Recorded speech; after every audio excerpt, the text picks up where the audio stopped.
Hello, beautiful people. Thanks for listening to episode 1 of Still Standing podcast. My name is Daniela, and I started Still Standing just a few months ago. I wanted something that would bring people together and show them support, let them talk it out, and discuss topics that they've maybe been struggling with. What you'll hear in this podcast is from our leaders from those support group and workshops, offering a recap of what we talked about, offering insight as to how they can help with their tools and the resources they've shared, as well as responses and feedback from actual attendees from our groups and workshops. We want to be able to give you more insight and an in-depth look as to how you can help cope or overcome those struggles. This is our way of giving back. This is our way of keeping you in check. This is our way of following up with you and making you know that you are not alone and that you are still a work in progress. So enjoy. Our first podcast episode is with Alanna Gardner, who is a therapist with Philadelphia MFT in Philadelphia.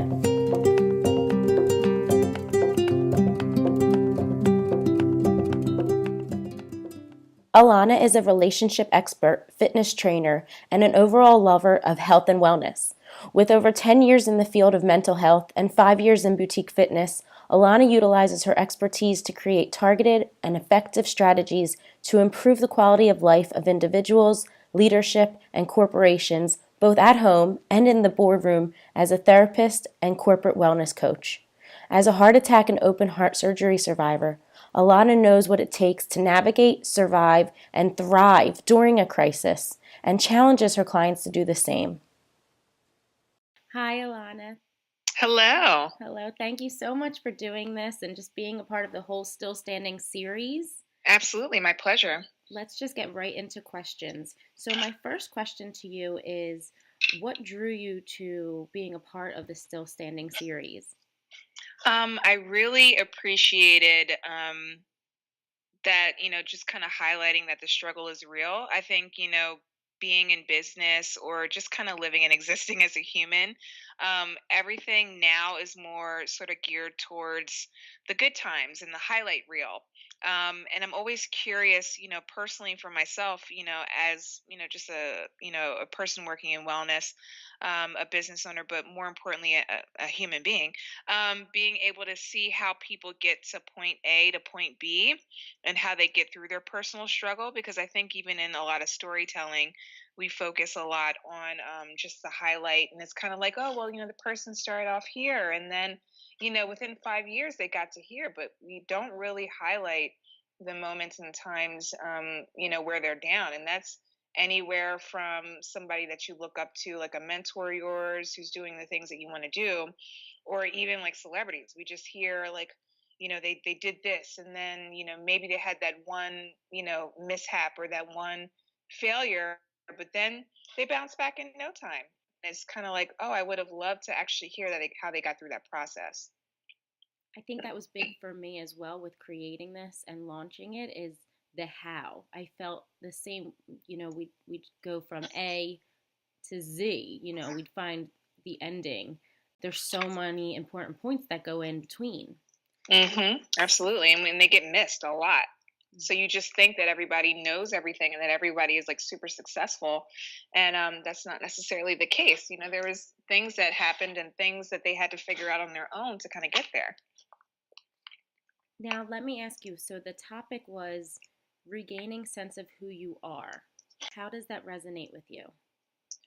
It resonates with me because I think for me, I try to function from the space of authenticity, accountability, and affirmation. And sometimes the hardest part is the authenticity piece, and it really is about sort of getting real um, with yourself and your circumstances, and just your life. And it resonates a lot with me because I think I personally have gone through periods of time where I didn't really function from a space of being as authentic as I possibly can be, and that's when I really felt myself sort of falling off course. And with that, what does it mean to be still standing for you? I think still standing means being able to, after all the trials and tribulations, ups and downs, you're still here. no matter what's going on around you, you're able to still be here and say, here I am, and I'm still standing. You know what I mean? I might have a few bumps and bruises. I might even have a scar, but I'm still here. Speaking about why you're still standing, and for our listeners about your how, the steps Hmm. that got you to where you are today, um, I do ask everyone to share their struggle story, and this is something that we did at the support group and workshop. Is we went around and shared our struggle, or maybe it was one main struggle, or maybe it was many circumstances that got us to this point. Since the struggle is real. So tell me about your how. What was your struggle? I think the struggle for me was kicked off by, my heart attack and open heart surgery at 25.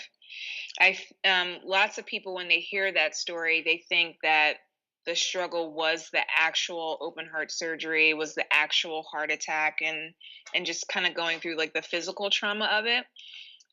But for me, it was everything that came afterwards. It was a total identity shift. It was a total ripping apart of who I thought I was.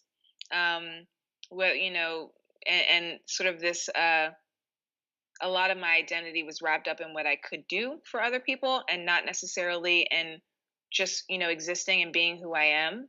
The heart attack, and the open heart surgery was the gateway to sort of bursting through and ripping me from this identity of who I thought I was and what I could do for people, and sort of focusing more on who I am, and what I have to just what I have to offer, and not even necessarily through what I can do for other people, but just who I am as a person, and really taking time to reevaluate what it means to be authentic and what it meant to kind of be Alanna Gardner. For you, what does it mean to be authentic? I think for me, it's about sort of real, raw honesty. It's about knowing who you are. It's about knowing your values. It's about knowing what you're in alignment with and what you're not in alignment with, and being able to be honest with yourself about whether or not where you're at in your life, whether it be business, whether it be career, whether it be more relationally focused, or you know, even something as simple as down is like, I'm supporting this brand because it's in alignment with my values. It's just, having a deep sense of knowing of who you are. And even during the times when you don't know who you are, being honest about that, being honest about being lost in the sauce, and knowing when to, reach out, outside of yourself to kind of gain some assistance and some help, and in trying new things and trying to find out, really like, who am I, and what do I love, what do I enjoy, what sparks joy, what doesn't spark joy, what can I put down, what can I pick up. Everyone's circumstance maybe doesn't have a level, but yours was definitely something that came unexpectedly. You spoke about trying new things. Do you have anything to share that you developed along the way for coping methods or practices for yourself?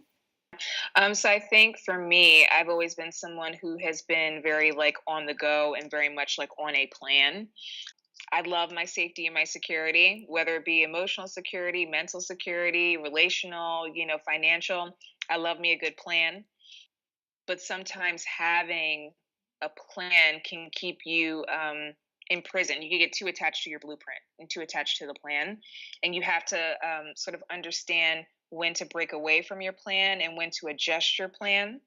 And so I had this plan set for myself when I was 25. Like, I was going to graduate school. I was going to get married. I was going to, my life was very much going to look a certain type of way, but life kind of had other plans for me. And I had to understand that it's okay to deviate from the plan. It's okay to change your plan. You might not always have to change your goal, but you might have to change what it looks like to get there.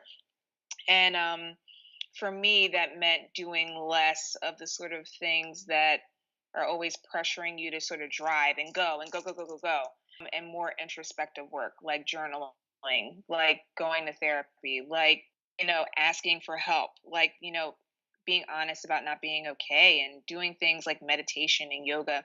those things that might be a little bit more slower paced than somebody who's kind of like me. You're type A, you have a lot of energy, you want to go, go, go, go, go. So focusing more on restorative practices and being rooted in connection to self and to other people. And do you find that you're still able to include restorative practices and still get back to what feels authentically you? Absolutely, because I think what I was finding was that, going harder or pushing myself more, I needed some of that restorative stuff. I needed a lot of restorative stuff. Even now, as I get older, you know what I mean? I have to be honest with myself where mentally I feel like I can do something, but in reality, my body or just my energy levels say otherwise. And that's okay. It doesn't take away from who I am. But I think sometimes it can be a little bit challenging to have that cross between understanding who you used to be and what you used to be able to do, and then being honest with yourself and authentic with yourself enough to say, hey, that's not me anymore. I might need to make a shift and alter something. It sounds like acceptance was a big play in that. Would you say Hmm. so? Absolutely. I think acceptance honestly authenticity can't happen without acceptance. That's definitely a something that is key with being authentic with yourself, is just and authentic about where you are in life, is like you have to accept it, because you can't move on to being accountable for where you are and where you're going if you're not willing to accept where you are. That makes total sense.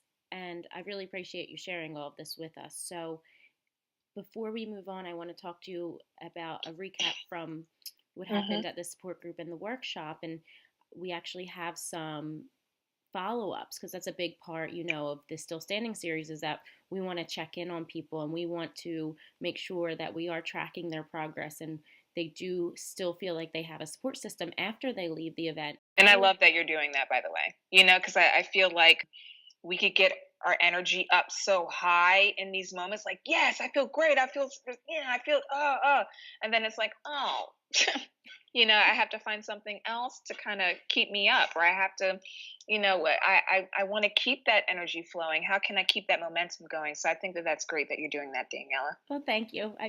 It's exactly, you explained it exactly how I would feel in situations. I'd feel that adrenaline, I'd feel that energy, and then I'd feel in a week or two, It's gone. it's gone. Where am I going? What do I do next? So Hmm. thank you for this because this podcast will help. I'm hoping with that. I So hope so too. just before we recap, if you could reiterate your three go-to, those three special Hmm. words that you share with everybody, Hmm. if you could just recap that for us. So authenticity, accountability, and affirmation, right? It's being authentic with yourself and where you're at and your current circumstances, right? It's, in order, then it takes you to accountability. Accountability is being, you really got to do the work. Whatever work needs to, that comes from your insight. There's no point in having insight if you're not going to make it actionable, and accountability makes it actionable, right? And then affirmation is being able to support yourself and have others people support you, but more importantly, be able to see life mirror back to you in an affirming way that, oh, I am going in the right direction. And let's be honest, we have to be affirming and have people be affirming of us in our journey, because it's really damn hard to do the first two. Yes. Authenticity and accountability is challenging work. It is not easy, but we're able to do it when we have life affirming us, when we have our choices affirming us, when we have ourselves affirming us, and the people around us affirming us. Thank you. That's absolutely great advice for our listeners for sure. So, just a quick recap to go back into that support group and workshop from a career and business approach, right? Because this theme, getting back on your feet in career and business. How can they apply this approach, your authenticity, your affirmations? How can they apply what they find about themselves to their career or their business? So applying it to their career and business, I'm in the process of doing this myself.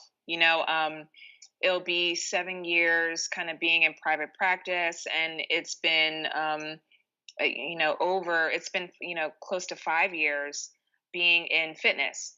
So almost a total of 7 years, kind of doing both things and being in the wellness space. And I'm personally changing. I'm finding who I want to connect with.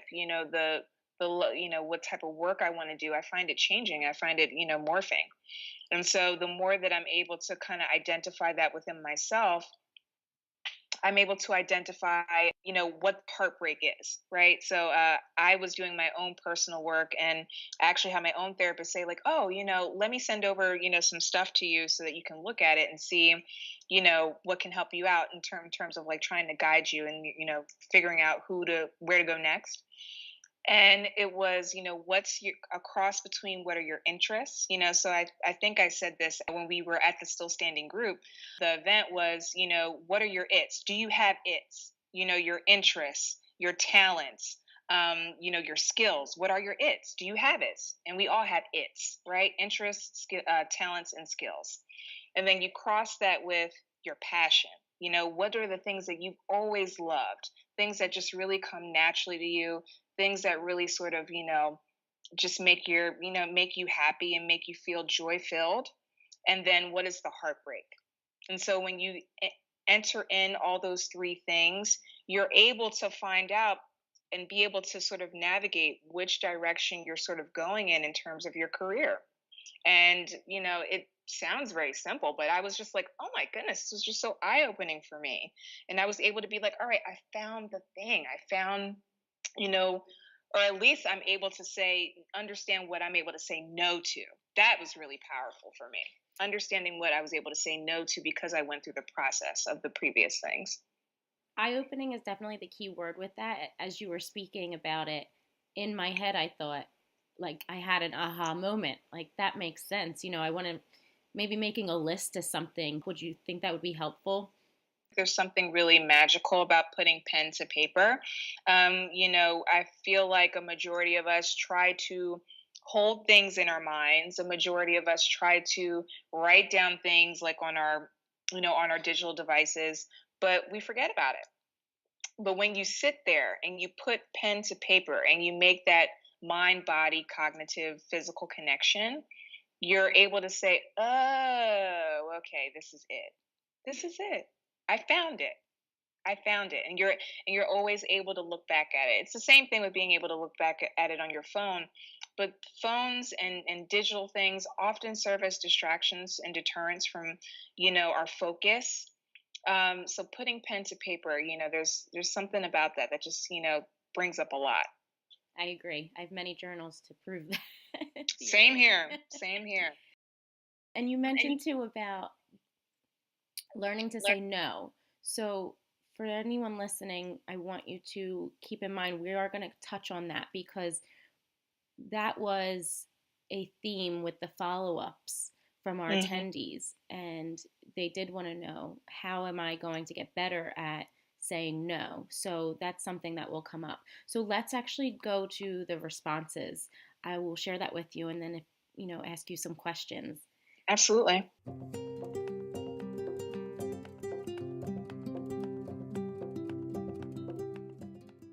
So the first response was, I listened most when we talked about positivity, and I'm starting to fully realize that the people and energy you surround yourself with in work, personal life, etc., affect all other aspects. Great changes are being made. So, my question to you with that, was there ever a time you were surrounded in a toxic relationship, whether it's work, personal, any type of relationship, and how did you approach change in that scenario? I'm going to tackle it from a different aspect. So I think it's easy, not easy. I think it's clear, maybe not easy, but I think it's very clear to understand when something, maybe not all the time, but in a lot of moments, if we're just talking about work, especially at work, it's clear to us most of the time when we're in a toxic environment. What is challenging, I think, is a lot of times when you are in an environment that's comfortable. That is huge.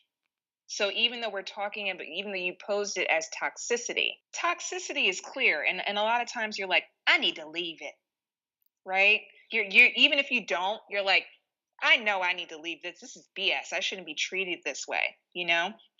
Whereas when it's comfortable, it is very, very easy to say no to yourself when it's comfortable, right? So whether or not you're in a position that makes you a lot of money, but you're like, ugh, I'm dragging my I'm dragging my feet, getting out of bed in the morning and going to work because I'm just not growing, or like, oh man, like this is all comfortable and I would hate to disrupt the peace here. Those are oftentimes the places, and sometimes even the first step to something becoming toxic for you, or something, you staying in something longer than you want to stay in. For me, that has kind of been the thing, because I tend to not keep myself in toxic environments. I'm quick to be like, hey y'all, I'm out. This ain't for me. But when it's comfortable, and when it's okay, and when it's stagnant, or when I love the people, but it's just not enough, that's when it's become difficult for me, or a challenge for me, to say yes to self and to say no to removing myself from an environment. It sounds like you said keywords there. This is not for me. Mm-hmm. And I feel like with what you said, knowing that, and then considering, as you said, there are other things that you may love about a situation or a relationship, you may feel comfortable, but what you're saying is tell yourself this is not for me, and then also embrace the change. Embrace the change and understand that choosing yourself, at times, doesn't necessarily mean that you're going to be choosing other people too, or that you're going to be making everyone happy. I think a lot of us try to function from a space of, I'm going to try to make everyone happy here.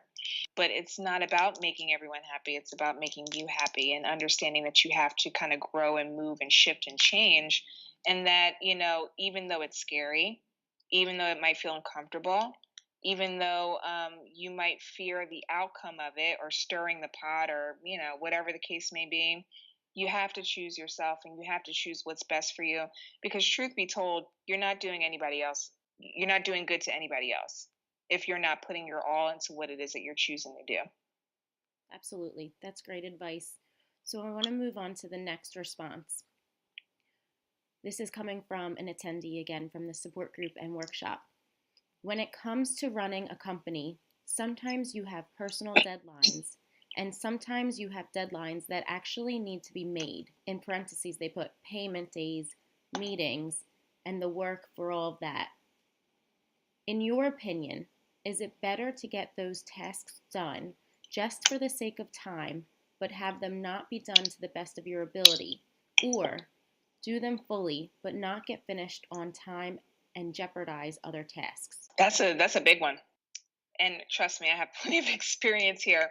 So me, I'm somebody, I part of being authentic to myself is understanding and really trying to figure out why I'm dragging my heels with something.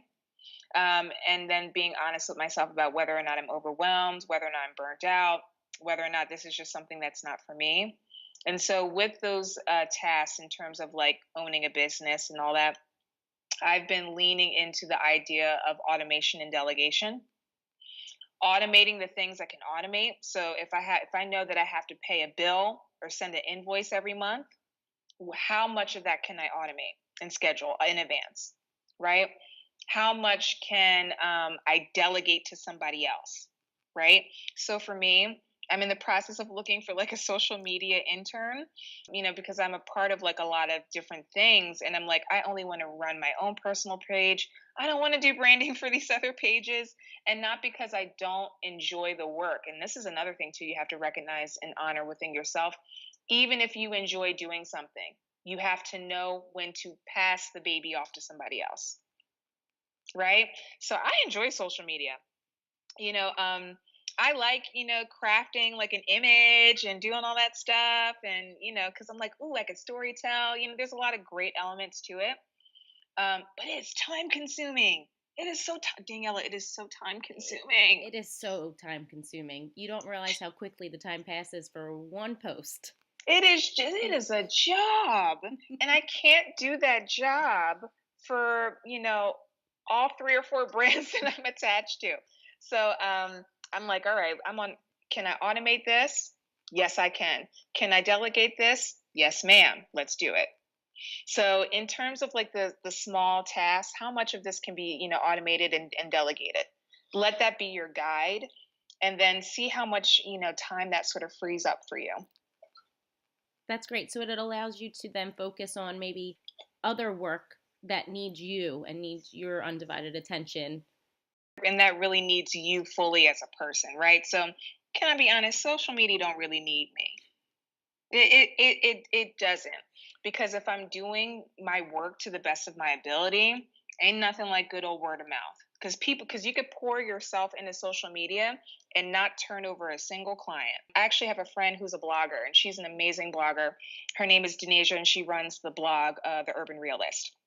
And she was telling me about how she was going to like blogger events, and how, it's an event hosted by this blogger who has like over 100,000 followers on Instagram, and 10 people show up. Wow. And that's the reality of the situation. Like, what would you be outside, like, how are you actually making clients and turning over these people and having people come to your stuff?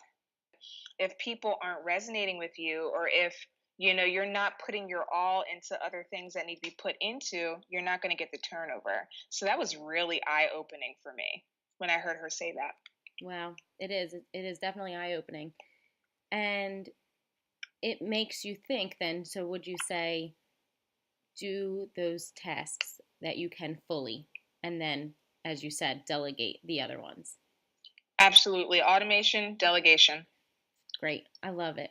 All right. So the next response or feedback that we had was open conversation of the group after the talk. I think that they're referring here is to the after the event when we had Mhm. about 30 minutes, everybody was able to mingle and speak one on one with each other. So they had mentioned that I think open conversation creates a space where you can learn from the professionals and then everyone openly discuss their stories and all help one another. Do you have an icebreaker suggestion for approaching people that you've never met? I'm the worst at this. So I am totally the worst at like figuring out an icebreaker, because I'll be fully honest, I'm the type of person who can step into a room and like hear somebody else or see like a name tag and be like, "Ooh, you do that? Hi." I mean, that's actually something that I guess, some people can find as beneficial, but I'm like raring to go. I'm like, "Hey, how you doing? Hey, how you doing?" But I think, a lot of that also has to do with the type of event it is. And so Danielle, I'm gonna use you as an example. I think the icebreaker that you had there was really good, and it also speaks to something that I believe I shared actually during the group. I was saying that, like, Daniela, you're able to really connect with people because you're vulnerable, and you're authentic in yourself. Something that came to me that I shared was that everyone everyone is deserving of your transparency. Like, transparency is a must. Transparency is a must, but vulnerability is something that you have to be really selective in doing. And I think the reason why, people don't really do well with icebreakers is because it's very superficial type things. So if this person wants to host an event or wants to do something, try leading with a level of transparency, and if you feel comfortable, a level of vulnerability, because transparency and vulnerability breaks the wall down every time. People are like, "Damn, that's real." That's something I can relate to. A lot of icebreakers, I think, are sort of rooted in very surface level things and a level of superficiality that doesn't really leave room to kind of open up the door to deep connection. And I think that that's what people are craving, and that's what people are seeking. But surface level isn't going to get you, isn't going to get you 10 feet deep with someone. Thank you for the compliments, by the way. And everything you said definitely ties into who you are as well. with the authenticity aspect of that. So, do you feel that when a person is as transparent as possible, it then allows for the other person that they're approaching to open up or feel at ease? Yeah, because when someone's being real with you, it's kind of like, ooh, oh wow, they said something that either resonated with me or like, I need to check how I present to this person because they're about the real. And, as the old saying goes, real recognizes real. There's a lot, even though we live in a world that seems to be at times very surface, human beings, we innately got the stuff. We know our radar is so good. And I think a majority of us know when someone isn't real, and a majority of us know when someone is kind of BSing us. So transparency, I think, is a must. Um, and vulnerability, we choose. People have to earn the right to develop. Earn the right to hear our stories. Um, but there's layers to vulnerability, and kind of being vulnerable about something that might be a little bit closer to your level of comfort still can connect with somebody else. What you're saying actually ties into the next attendee's response. So I'll read that to you. I've been thinking about the idea of becoming an entrepreneur for a bit, and I was a little intimidated to walk into a room full of successful entrepreneurs during a time where I'm really uncertain and a bit insecure about career stuff. I was so pleasantly surprised by how humble and compassionate everybody was. It was just so refreshing to hear people being so raw and honest about their struggles. The environment and the structure of the workshop really cultivated a safe and open environment. Everything that was shared was a beautiful reminder that you can still be a force amidst the struggle, and I loved that. For me, the relief I felt from hearing everyone else's honesty made me feel more compelled to be honest and open about what I'm going through for others. So, my question to you, especially as a professional therapist, and from that perspective, if you'd like to include that, why can sharing with a group help us find relief? So I think, and Daniela, I know I keep giving you all these glowing reviews, but it's true. You really set the stage for that. You did. You did. Authenticity, courage, all of that. Set the stage for that. I think had you started with something else, had you been a little bit more surface, you wouldn't even get that response. To touch on that a bit, I always want everyone to feel welcome, but I evaluated what I've experienced at other workshops or conferences, and I took bits and pieces of what I loved and also took bits and pieces of what I felt I would have felt a little bit more welcomed for or more open to sharing. So, and one of those things was just greeting people and introducing myself and, yourself and Danielle, our other guest leader. Everyone introduced themselves. So right away, it's almost as if they were walking into like our homes. Yeah, absolutely. So I'm glad that you appreciated that, and I hope everyone else did too. What's an easy way for us to understand vulnerability? I think an easy way of understanding. All right, so Brene Brown, I think she's someone that is like she is the vulnerability queen. I would advise anybody who's looking to learn more about vulnerability to sort of read everything that she has to offer because she has really brought it down to science. So Brene Brown, she's actually a researcher. She's a doctor of social work, and she does a lot of her research based in vulnerability, connection, and shame. Most importantly, shame. And shame is literally the total opposite of connection. She realized and sort of said that there was some common themes with being able to empathize, understand, and connect with other human beings. Right. So and when you're able to do it in a group, a safe space, just because it's a group doesn't necessarily mean it's a safe space. But when you do it and you do it with people that you trust, or you do it with some people who are able to mirror back to you what it is that you're giving, right? So a good example can be, I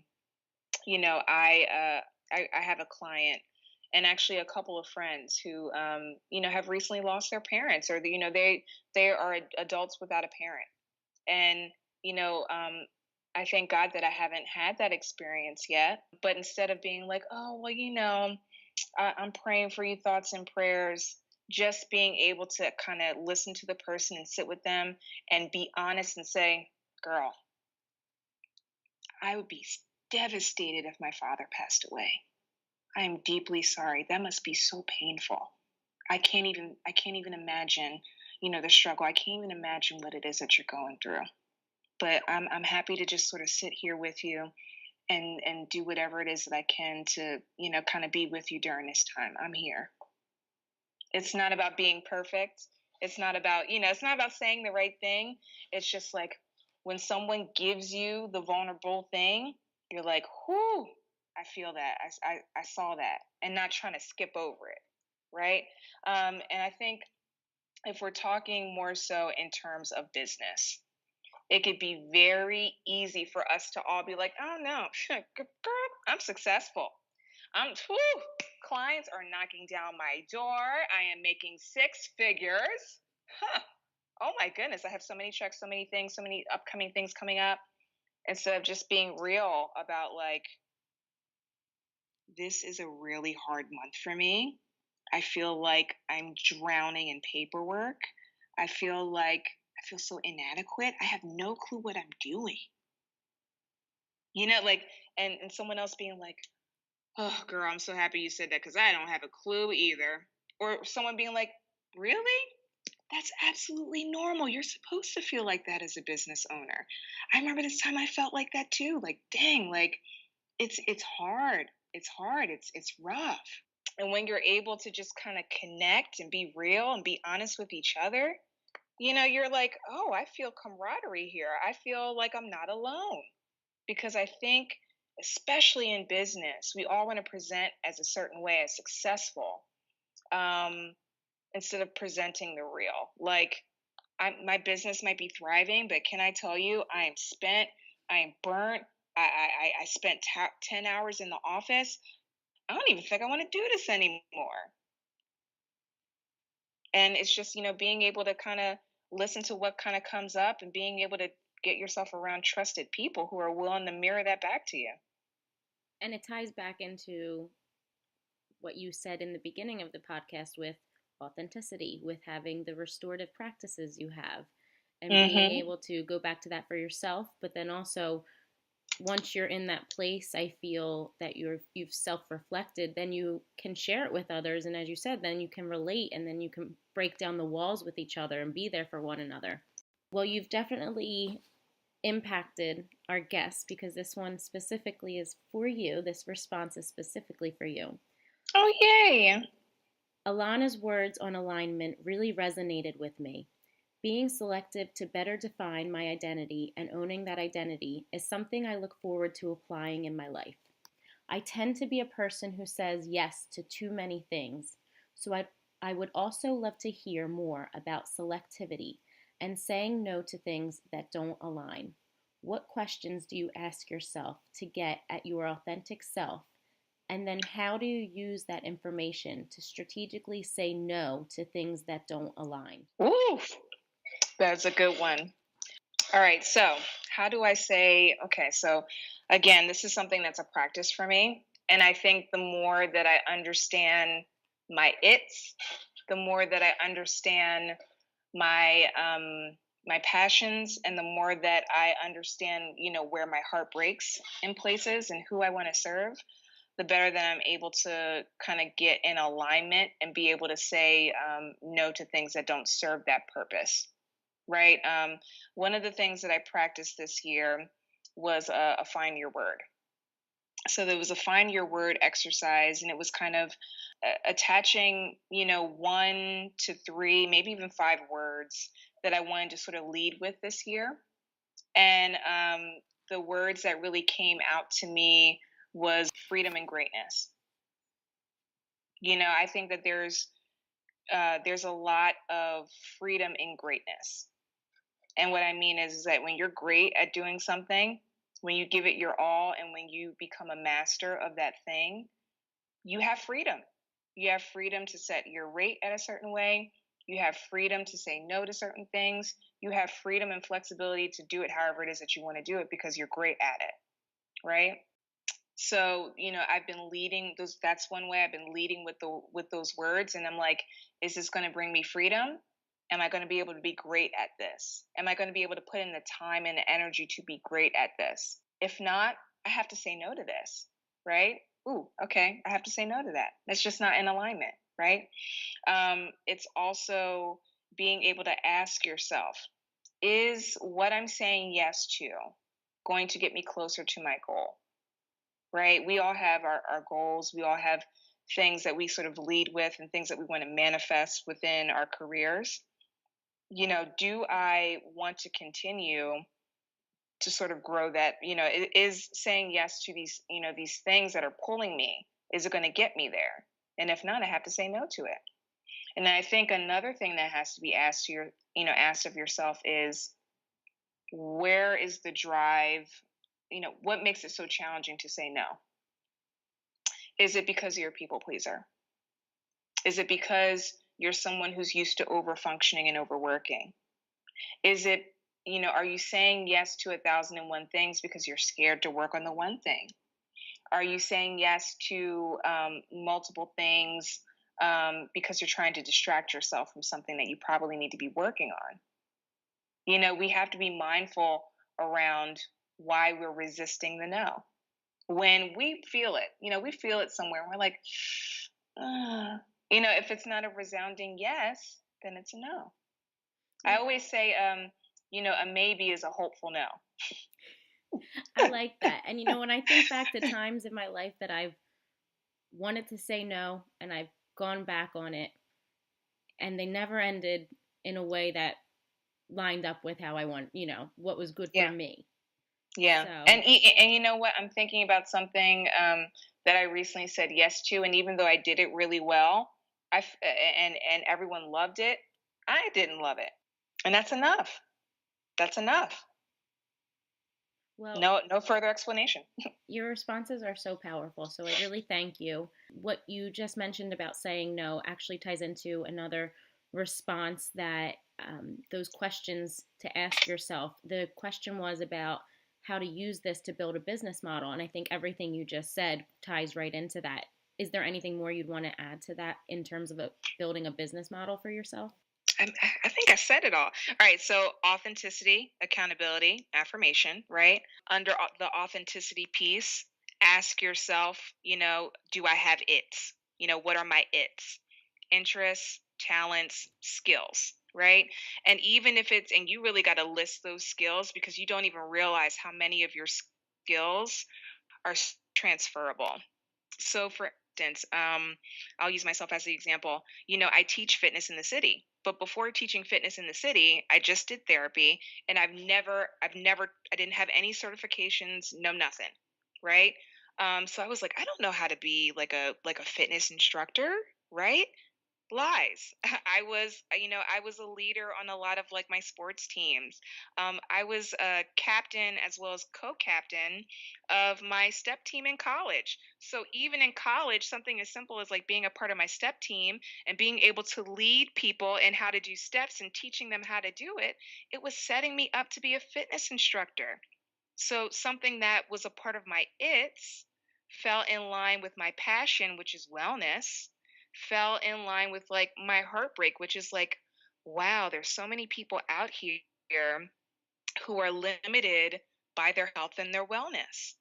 What can I do about that? And bam, the opportunity presented itself and I took it and I ran with it. Then following up with like, how much of your business can you automate and how much of your business can you delegate so that you're really fully, embracing the parts of your job that really do, just sort of bring you overwhelming joy, that you're really good at, that you want to do, that you can't stop thinking about doing that thing.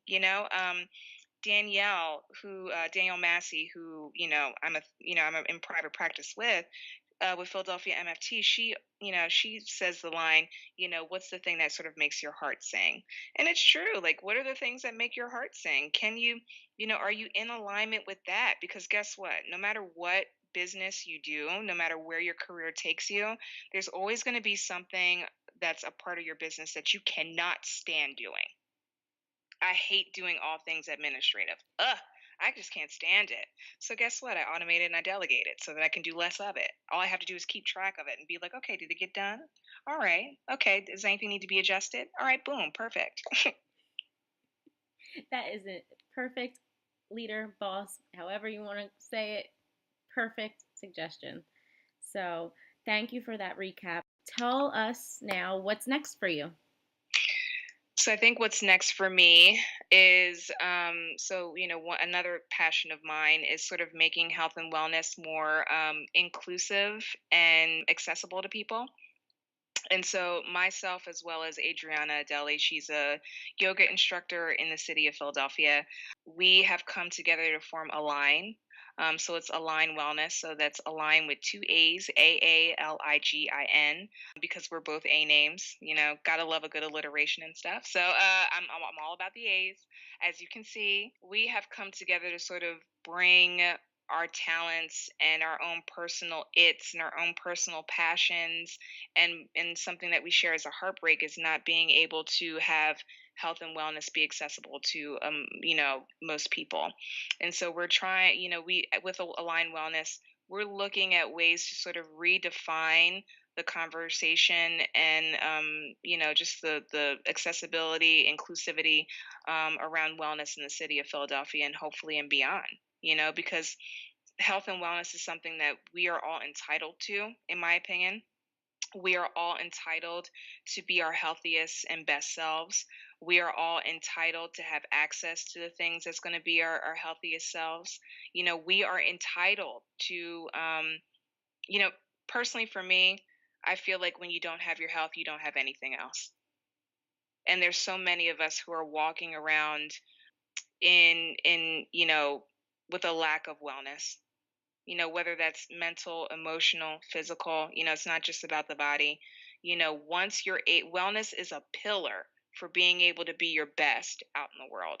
And if you don't have a good sense of that, or if you don't have access to that, or have barriers and challenges to that, it's unfair. You're not giving it your all in life, and you're not blooming and blossoming into being the best person that you could possibly be for yourself, the people around you, and the world. I could not have asked for a better way to wrap this up. What great insight and just perspective that you've given. So I thank you for that. Can you leave our listeners with the way that we end our support group and workshop? Leave them with an affirmation or a practice to keep them still standing strong. I'm growing into my most authentic self. That is the first step. I'm growing into my most authentic self.